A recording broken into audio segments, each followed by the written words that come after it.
Star Wars Unlimited enthusiasts, welcome to today's video where we're looking at the new Mandalorian leader from Ash with the Colossus base, and more importantly, this is the deck that took first place at the Galactic Open. Yes, oh yes, I believe there was 1,022 people playing at the Galactic Open this year, especially in a completely new format, as Ash came out 1 week before the Galactic Open. But a lot of people were testing with Ash cards, so they kind of knew what the meta was going to be, but may not have known completely what cards to play or what to really expect, besides a couple of the really good leaders like Cad and the Mando. I didn't think the Mando would do all that well. I think the only leader I took a shot at guessing that we would see there was like Cad and Luke JTL. Like the Luke from Ash was there as well, but yeah, expecting that. Was not expecting the Mando to win it all, nor was I expecting Krennic from Law to actually have playability in this format. Hey, each his own, I guess. But nonetheless, folks, we're going to take a look at the leader, the deck, and jump to the care best for that best 2 out of 3 to see if I can win with the best deck of Star Wars Unlimited. Not saying this is the best deck of the format, but this was the best deck for Galactic Championship. Galactic Open as well. So, nonetheless, the Mandalorian states on his front side, when you take the initiative, you may pay 1, and if you do, draw a card. He flips on 6 and then has support, and then on attack, if you have the initiative, you get to draw 1 card. So basically, when you, on your 6, before your 6th turn, so on resource 5, you claim the initiative and then be able to flip, swing with a unit that has support on him, target a unit because of his support keyword, target a unit to attack with it, you get its support trigger of on attack draw a card because you did have the initiative, and then when you swing with the Mando, you get to draw a card again. So in essence, on the turn you flip, you get to draw 2 cards. But also, anytime you take the initiative, at least with 1 standing resource, you're able to draw a card, allowing you to gain a lot more hand advantage. While Colossus does mean we lose 1 card in our starting hand in the beginning, that's not too devastating for us because we could easily just take the initiative and go from there. We could start with the initiative and draw a card. At any point in time, anytime we take the initiative with at least 1 standing resource, we are capable of drawing an extra card before we go to the regrouping phase, allowing us to have potentially dig 3 cards deeper into our deck for anything we are looking for. So it's a really cool effect here. I really like what he can do. He can definitely draw you a lot and draw you into potentially a lot of your answers as well. So for the deck, we have triple Imperial Door Technician. We can't play this for free. There are a lot of villainy cards in this in here that are going to have to play it out of aspect, but the reason we're playing a lot of those is Reckless Sacrifice alongside Anakin Skywalker. So we could play all of them for an extra cost, so I'll just state that. We can play Imperial Door Technician for 3, and when defeated, heal 2 damage from your base. 1 Storm Raider with play for 3 with Raid 1. Triple Karis Nimic with Hidden, and when defeated, disclose red-white if you do create a spot token and ready it. Triple Bith Broof with Sentinel and Saboteur. Triple Hera Syndulla, a really good card for a lot of deck strategies. Also has a really good alt art for the Star Championship. When attack ends, if this unit dealt combat damage to your base, heal that much damage from your base. So at most, you're always just going to be able to get the 3 damage and heal 3 damage, but that's still just very, very good. I mean, being able to deal 3 damage to your opponent's base and heal 3 back is just really nice. 2 Hana with Raid 2 and Restore 2. Triple Zeb with Sentinel, and then when played, deal 3 damage to a ground unit. We do not care about his secondary ability, as we do not have a green or yellow in this deck. Triple Anakin Skywalker, when played, if you have a road card discard unit, discard pile, give a unit -3/-3 for the phase. If you have a villainy card discard pile, you may give a unit -3/-3 for the phase. In essence, we are going to be able to do both of those. Like I said, this deck is playing Reckless Sacrifice, so we are going to Reckless Sacrifice some of our villainy units to our graveyard, and then allowing us to have Anakin give 2 things -3/-3 or 1 thing -6/-6. And finally, double Bo-Katan, of when played, give an enemy unit -3/-3 for the phase, give each enemy unit -3/-3 for the phase, and when an enemy unit is defeated, give an experience token to a friendly unit. For space, we have 1 kit Vistos Ethos Right of when played may defeat a number of friendly upgrades on a unit. This is just to deal with any one of our JTL leaders or any mass upgrade decks or anything that, just to help us deal with those strategies. Triple Rebellious Hammerhead of when played may deal damage to a unit equal to the number of cards in your hand. Also really nice. Again, we draw really good in this deck, so we should have a really nice large hand for the Hammerhead to use. We have Double Chimera. We can play this for 9 of when played you may choose a friendly unit and an enemy non-leader unit. If you do, defeat those units. When an enemy unit is defeated, heal 2 damage from your base. For our events, which is the mass majority of this deck alongside ground units, we have Triple Reckless Sacrifice. Discard a card from your hand, deal 5 damage to you, it costs more than the discarded card. So for a lot of times you'll see that, you know, our Imperial Door Technician is a 1. So if our opponent plays a 2, we can go Reckless Sacrifice, pitch the Imperial Door Technician, and deal 5 damage to that 2-drop. This is a very nice to kind of start out with, as weird as it is, to go as your first turn play is go Reckless Sacrifice, pitch something, pitch Imperial Door Technician to kill one of your opponent's units automatically off the board. It resets their board state. Again, it resets us as well because we won't have much to do from it, but it does allow us to force them into a strange reset mode where they don't have anything to play at the start. Triple Aggressive Negotiation. Attack with a unit. For attack gets +1 for each card in your hand. Again, we are very strong at drawing cards, especially on our front and back side. We are capable of getting a pretty good sized hand for Aggressive Negotiations to be nasty. 1 collateral damage, deal 2 damage to a unit, then 2 damage to a base or another unit in the same arena. Triple Crushing Blow. Defeat a non-leader unit that costs 2 or less. Let's Call It War. Deal 3 damage to a unit, then if you have the initiative, you may deal 2 damage to another unit in the same arena. Once again, that Let's Call It War ability to do the extra 2 damage is going to come up pretty good in this deck strategy because, again, we are going to be taking initiative quite a lot because of the Mando's front side as well as his back side. Triple The Tree Remembers. Enemy unit loses all ability for the phase. If it costs 3 or less, just straight kill it. Triple Lost and Forgotten. Defeat a non-leader unit. If you do, heal 3 damage from your base. Double Space Disaster to defeat all space units. Again, if we run into Luke JTL, Boba JTL, or any deck, or even Piet that is heavy in space, we want to make sure that we have the ability to kill those off. And finally, Double Single Reactor Ignition. We can play this for 10, or we can pitch it off Reckless Sacrifice as well. Defeat all units. For each enemy unit defeat this way, deal 1 damage to its controller's base.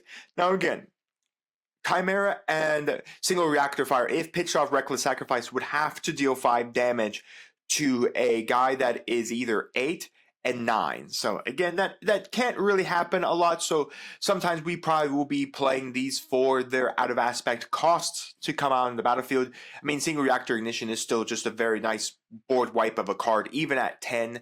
But if there is a chance our opponent does play a 9-drop or an 8-drop, and we can Reckless Sacrifice these 2 to deal 5 damage to that. For the sideboard, they were playing Double Droid, Laser Turret with Sentinel and Shielded, 1 more Kit Thistle's Ethos Right, 1 No Glory in the results that you can either play for 7 or pitch it off Reckless Sacrifice to hit something that is 6 or higher with 5 damage.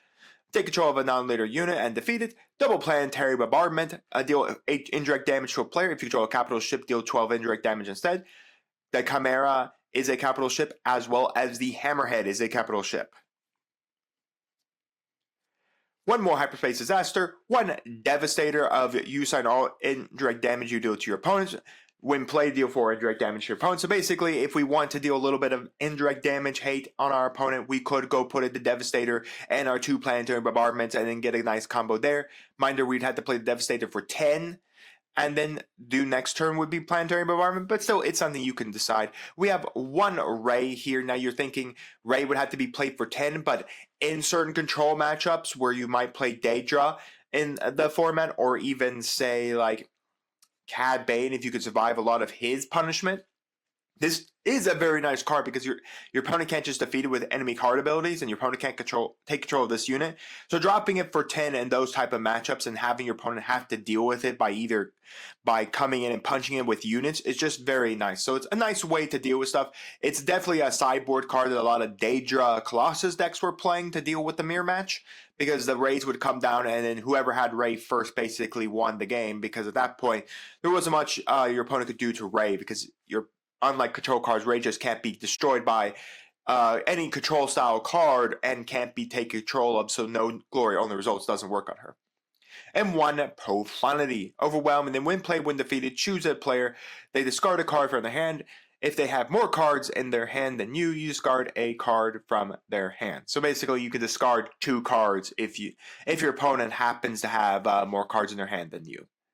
And that is it. So let's see if I can get a win with the first place Galactic Championship Mando Ash Colossus. Or in my case, the Galactic Open. Alright folks, here we go! We got ourselves some Ezra Yellow gameplay. And let's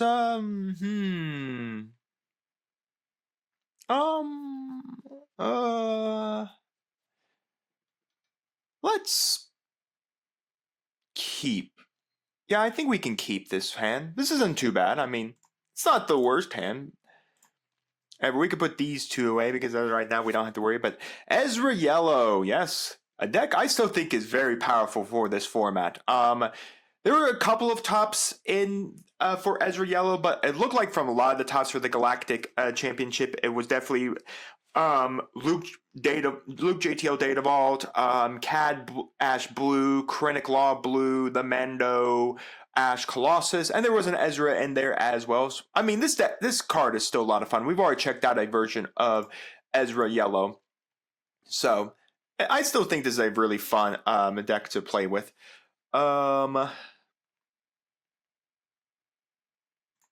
We can put the Reckless Sacrifice away because it's not doing anything for us right now. Again, 3 damage, meaning that Ezra would have to get a ground unit. So if this does 3 damage, it would need a ground, or it could just play that. I mean, that works too. But we do have the Axe Forgets here. Or I forgot, not the Axe Forgets. The Axe Forgets is the yellow bounce card. So yeah, we're going to go Tree Remembers to immediately kill that off the board. So we can go Tree Remembers. Let's get red 5 off the board here. Again, remove all's ability and immediately knocks it off. Again, Ezra's really nice for what he can do, but he needs another unit to always be able to get that advantage token generation going. That's kind of his thing. So, and I mean, we'll have 2 blockers up here when the Ezra flips, because Ezra does flip 1 turn earlier than we do.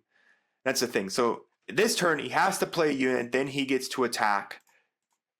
It's pretty nice to see a blue ace here. That's a pretty fun, interesting card. So we're just going to claim. We're going to get a draw. That's pretty nice. Let's call a war.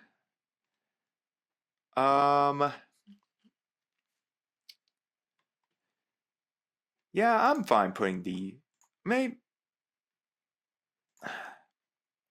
Yeah, I'm gonna put a Lost and Forgotten away. I think that's just the better one. Let's call it war. We're gonna deal 3 damage there, 2 damage there. Just knock that out so that doesn't get an advantage token off the Ezra. Yeah, we're still taking a whole lot of damage. I mean, blue ace here did attack. But I mean, what were they going to do? At that point, if I didn't do Let's Call a War to knock that, the N1 Starfighter would swing first. Then it would trigger, why are we tapping Ezra? You can't give an advantage token back to blue ace. He says another unit. Yeah. I mean, the blue ace has to attack either way, because if he just passes and plays a unit here or even flips the Ezra, the second that blue ace swings, I get to restand this. So that is the thing. I mean, he does get to flip Ezra this turn, so he can swing that. Ezra would come down, but unfortunately, Ezra has to deal combat damage to the base, so the first thing it's going to hit is the Bith Brute here, so it's not going to, unfortunately, be able to hit Beguile! Oh no, he's going to Beguile me! And the Night Saber, yeah. It's pretty nice. Kisses, Easter Sprite, do I really care about that? I mean, I think Zeb deals 3 damage. It may come up randomly. We'll put the Bith Brute away. We're going to go for Zeb, dealing damage to Ezra.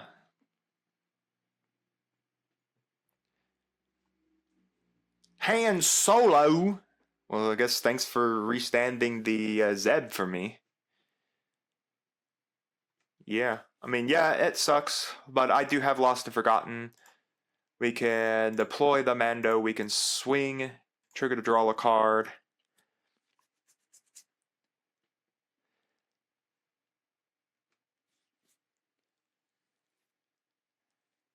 Holy crap, another Knight Saber?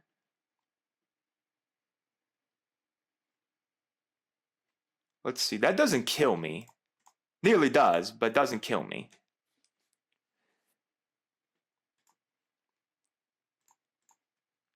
Unless he has a way to actually pump up blue ace. Because this puts me to 30. I still have 5 left. And yeah, we can go Kid Fits with Aether Sprite to knock out one of these. Unless he's got aggressive negotiations. That was close. Because it's 8 there, so... Whew, that's a big Ezra. That is a big Ezra. Lost and Forgotten.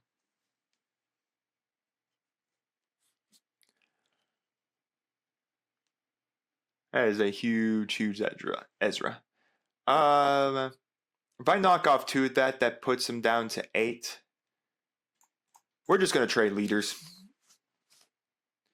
Claim the initiative. I do get to draw 1. That is hilarious, the fact that this just triggers anytime is when you ever take the initiative. He doesn't actually have to tap himself to get the trigger. That's kind of hilarious. I actually kind of like that. I mean, he doesn't have to do that. Let's just get that hauler off the board immediately. We can then play that hauler. Like I said, I have 𝐕𝐈𝐃 as well.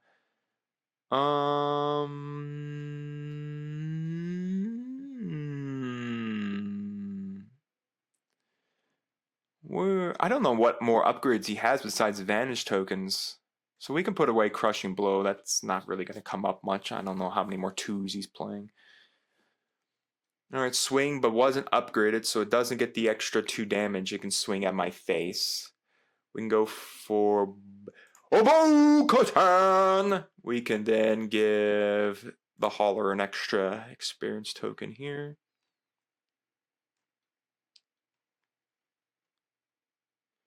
That is quite annoying. That is quite annoying, the fact that I am dead to this. Claim the initiative.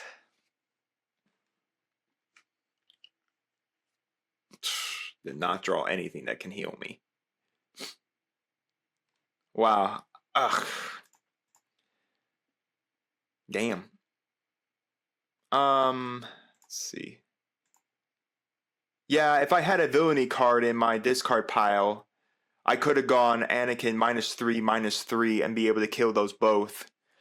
But that's the thing, is like, I did not draw into that. I could go Single Reactor Ignition and just immediately liquefy the board state.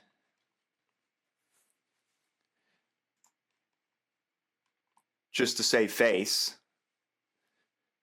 See if he plays the hauler. Because he has a right to play the hauler again. It's his hauler.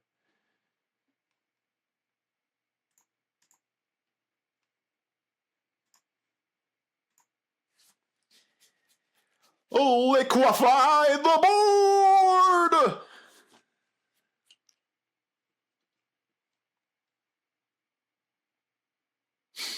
Claim the initiative because he just has to play one thing to get to win. That's oh, that's hilarious. I pulled Let's Call It War and exactly being able to kill them both off the board. Oh, that's hilarious. I was exactly able to get them both off. We could go the Crushing Blow to kill that. To immediately be able to give us the spot. That would then create the spy token. That would leave us with what? 5 left that we could pull at the Hera. Let's go a bit brute. Okay. Let's go with the Axe Forgets. Let's get Blade 3 off the board. And then we will pass. Skip resourcing. Yeah, I think we have enough. The only problem is we will die potentially to just getting so yeah, that. Oh shoot, I forgot. This thing has Saboteur, right? He got me there. Alright. He got me there, everybody. He got me there. Alright, so he got me on that Saboteur. Let's throw out a couple more. Let's get some more Sentinels in here. And the extra Ether Sprite to deal with that Night Saber. Let's drop the Collateral, because we got Let's Call a War. I think that was just a little bit better. And let's drop the Storm Raider. I think I'm fine with just using the Imperial Door Technician. And let's drop a Karis to 2. Alright, we're ready to go. Let's start. Reckless Sacrifice already.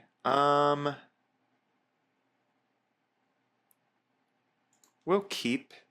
We'll have to put these 2 away, which sucks because that's a nice 4 to have in this matchup. I mean, I guess that's one thing I've never liked about Colossus personally. I just don't like it. Maybe I've just been so Puritan to how Colossus works. And all of that. It's like, I respect what Colossus can do, don't get me wrong.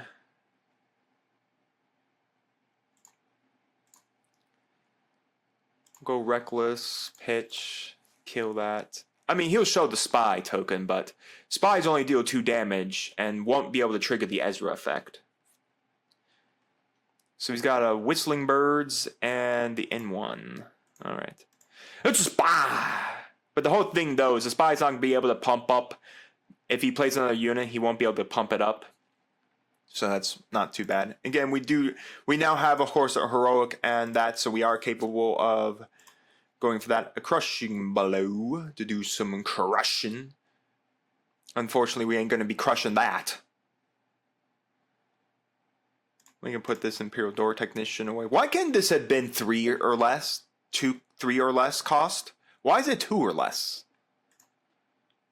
Literally, why is it 2 or less? Why does it literally have to be 2 or less? It doesn't make sense to me. What does it gain from not getting just pumped up to 3? It's a 3 cost. If we were doing 2 or less, make it a 2 cost card.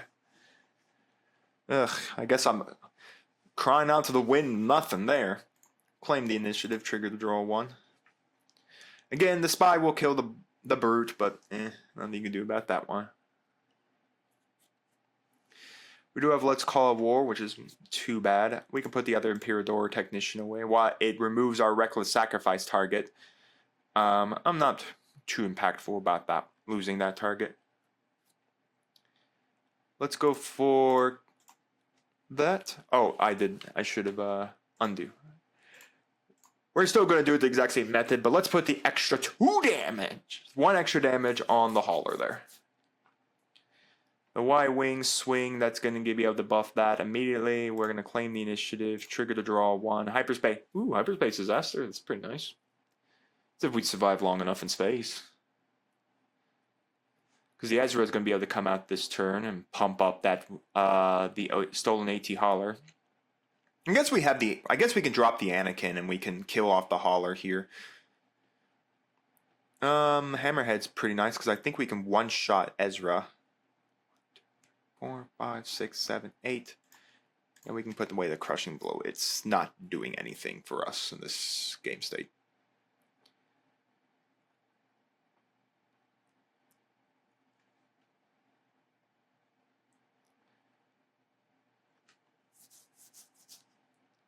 Alright, we can go Anakin. Give that -3, -3. While flipping the Mando this turn doesn't really do much. We haven't even got this, like, the support effect at all for the Mando, so we can do this. I hate the fact that you just put that freaking Night Saber on.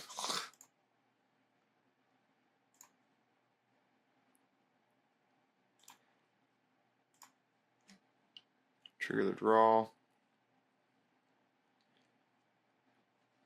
We just took a whole bunch of punishment there. Oh, it's not Night Saber. He has Whistling Birds. Whistling Birds kill me. Banish token. We can play the hauler.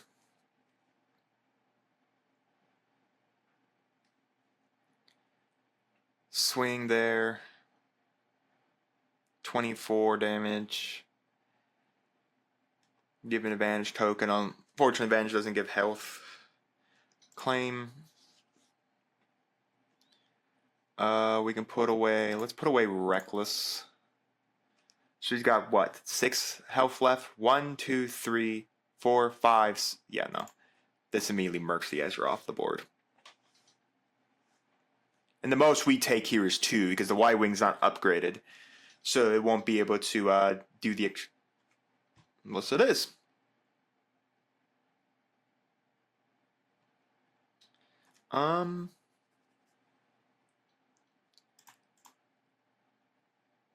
Yeah, I'll allow it. Would he want to attack base there? I guess, I mean, I took back an action on him too, which technically didn't really do much of a change here. Yeah, he's going to attack base. Oh, I get it. He's going to force me to claim the initiative, isn't he? Yeah, I'll claim. Yeah, he's going to force me to have to claim the initiative at that point. But lucky enough, I have a Lost Forgotten kill that off. Wow, I was not expecting the 𝐒𝐍𝐍𝐄 play. Okay, yeah. All right. Well, folks, in the end, we couldn't do it. Ezra beat us down too aggressively, and unfortunately, I am not the player who claimed first place in the Galactic Championship with Mando, Ash, Colossus. But you know what? Even though we didn't win, I love what this leader can do. This is such a fun leader. I really like what it can do. I could definitely see why there could be an argument of playing Grogu, the legendary from Ash, in this deck for exactly him. Because at that point, we could have claimed the initiative and swung with something. Not that it really matters. I didn't know my opponent was going to drop a 𝐒𝐍𝐶𝐄 on my head and immediately win the game from there. But still, this is a really fun leader. I like what he could do. I love what this leader has. I know we didn't get really the support trigger on his backside to go off at all. Maybe if we did, we got a one-off. I can't even remember. But still, it's a fun leader for what it can do. Really enjoy it. Really like what this leader has. And I'm happy to say, if there was a chance for me to play this season, upcoming for, of course, the Ash format right now, I probably would choose this leader or Luke JTL. Those would probably be my two that I would pick for this competitive season right now. But nonetheless, guys, you can let me know all your thoughts down in the comments on Mando, Ash, Colossus, on the deck profile, on the gameplay. And while you guys are commenting, do make sure to like the video, subscribe to the channel, and ring the bell so you know when my videos go live for you. And we'll see you here next time. I'm on Dragons TCG.